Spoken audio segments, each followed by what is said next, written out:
My name is Viliami, I'm 29 years old and I'm currently attending Wesley Mission. What made you decide to undertake your period of discernment? I think it was 2015. I decided to go and do my nursing. I was looking for a job that I think fulfillment in a job, so I went and decided I felt like nursing was a good area of focus. A part of that was actually doing mission trips. That was one of the biggest reasons why I wanted to do nursing. And I got a job in the hospital, Fairfield Hospital, and I was working as a wardsman. And so during one of my shifts, I pushed one of my patients to get a scan done, and I went into the staff room and I had I felt like a godly moment. I felt just overwhelmed with emotion. I couldn't explain or put into words what happened on that day, but I just became overwhelmed with emotion and just started crying, to be honest. I was just in the staff room by myself and I was just crying, and just felt like God put on my heart that I was in the wrong place, and I wasn't meant to be like studying nursing, and so I just felt this strong call out of nursing, even though I still felt like was something that was worthwhile. So actually I went and talked to someone about it first, and after talking to him about it, he said, why don't I undertake a period of discernment? And it definitely wasn't what I wanted to hear. I didn't think that was something that I wanted to do, and at that point of my life, and I just still feel like there was a lot more to do. So I brushed that, and then there was a colleague of mine who I met, and he just was real persistent and always told me that he just felt that God is saying that I shouldn't be there. So did you feel like you were almost like battling God's call, like you knew that maybe that was what he was calling you to do and you were trying to pull away from it? Yeah, 100%. I think that was one of my biggest struggles. I think I always knew in some capacity that I was going to go into ministry. I think I had this mindset that I would be a lot older, so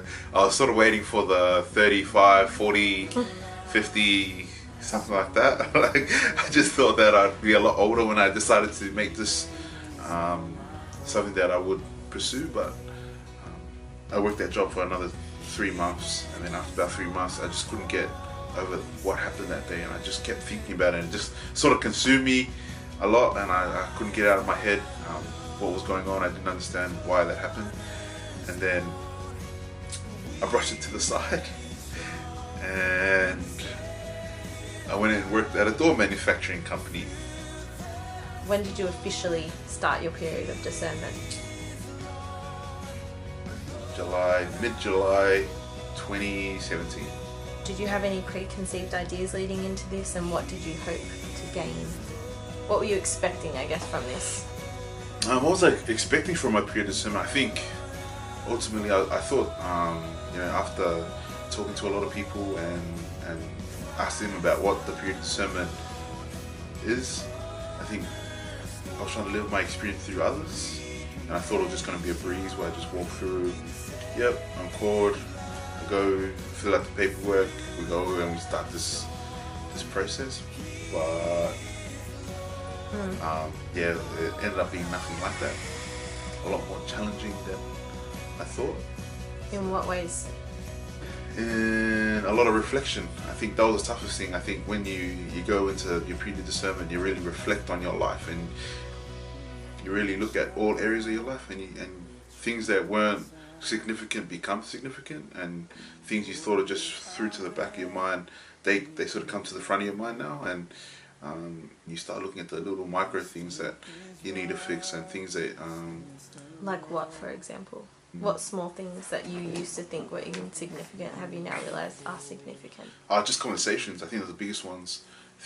Discussions that I had with people were big ones. Things that people said to me or we spoke about, they became really significant on the journey, and really made me realise that I think God was there the whole time and gently pushing me towards this. I didn't think that it was, in the beginning I didn't think it was that important, and then having those, I think reflecting back on those discussions really became really significant. So I think if I didn't reflect on it and undertake this, then I wouldn't have been able to really discern those discussions, I guess. What kind of discussions were you having with people, and what were they saying? I think a lot of the discussions were to do with what God is calling me. 3 of the main ones were during 3 different jobs that I worked, and there were 3 totally complete different people. But within those 3, 2 of them they were telling me about their life story, and I didn't really ask, not in a way that's like real bad or anything, but I never brought their life story up. I never asked them questions about it, and it just came out, and they explained to me similar things that I had done and undertaking certain educational studies and stuff, and going through that, brought out these stories, and they just real similar to what I was sort of pursuing at the time. So yeah, they ended up becoming real significant on my journey, because it felt like God was talking to me through them, and that was one big thing that happened. On reflecting on those conversations, what do you think God was saying to you? I think when you look at what I was saying about the moments that I had leading up to my pre-discernment, I felt like God had been there the whole time, and what God was saying to me during all those conversations was, even though you have something that's set up for yourself and you feel like this is what you want to do, I have something that's totally different, and a lot of it's going to be faith-based, things that you're going to go through that you have to let go of who you are to follow me. And that was something that was real hard for me to do. I always felt in my heart that there was a calling, but I never thought it'd be at this age. I always assumed that I'd be a lot older, I think a lot more life experience. In my mind, I thought I had to be ready for it, and it never came like that. What tasks have you undertaken throughout your period of discernment that have helped you discern your call? I've done a lot of leading certain things. So I've been the youth leader of a group called Soul Purpose at Sutherland United Church for about 8 years, or 8 or 9 years, and that's been something that that has helped me discern whether I felt called.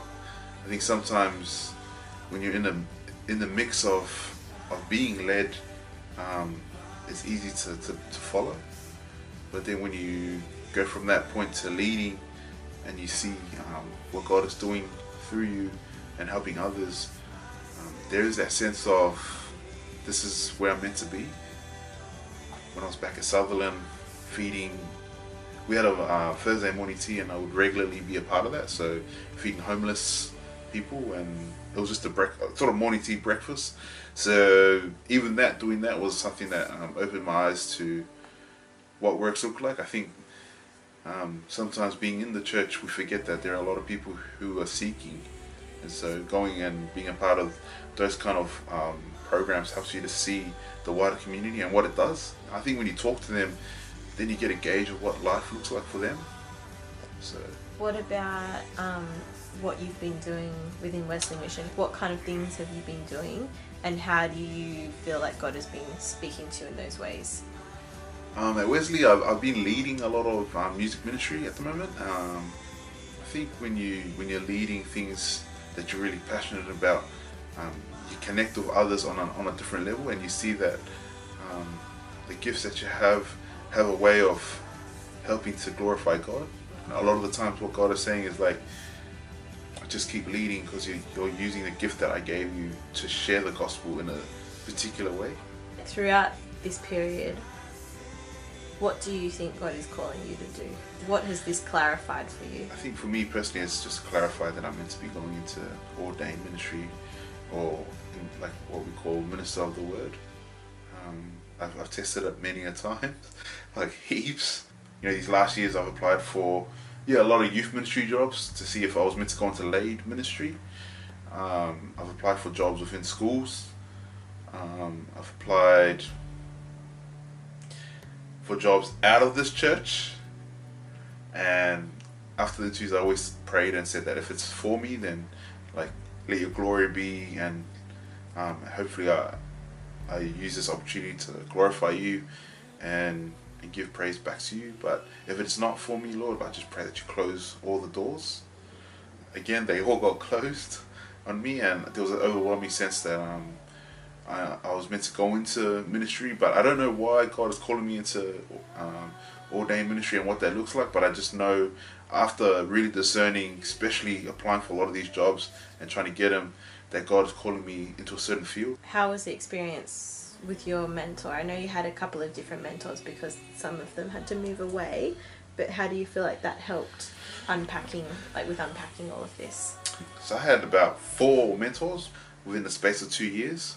So 2 of my mentors left to Melbourne, and that was pretty tough, as you can tell. It was hard, and so I didn't have a mentor for about 6 months. But in that space of 6 months, I think what God was really telling me in that space was that I need you to rely on me wholeheartedly and not rely on the things of this world. And I think during that time, there were a lot of things that I had to go through with God, things that God needed to mentor me, which was real hard for me to let go of a lot of things in my life that I needed to let go of, things that I needed to move past, things that I needed to prepare myself for the journey, and things that God was cutting away from me.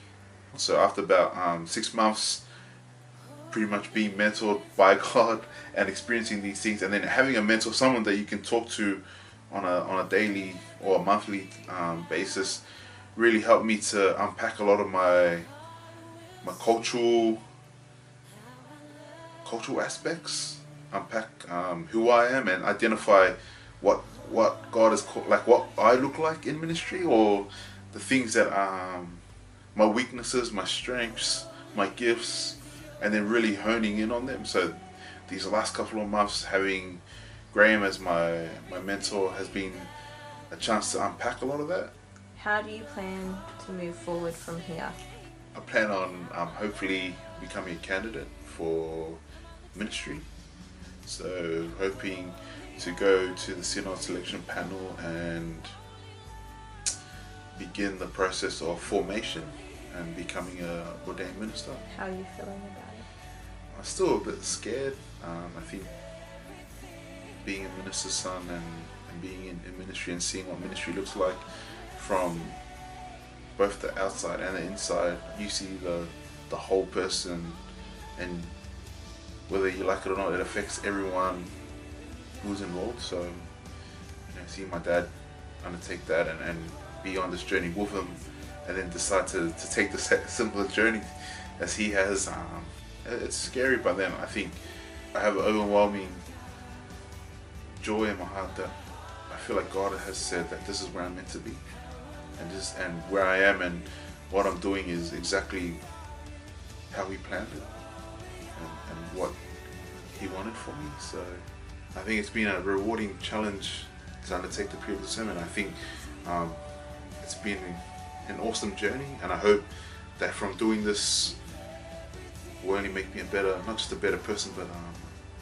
a better role model to others of what Christian faith can look like. I think sometimes we think it's going to be easy and the journey's going to be easy, but I think when we take the time to allow God to be a part of the space that we're in, it helps us to really see what God is calling us to do. So, yeah.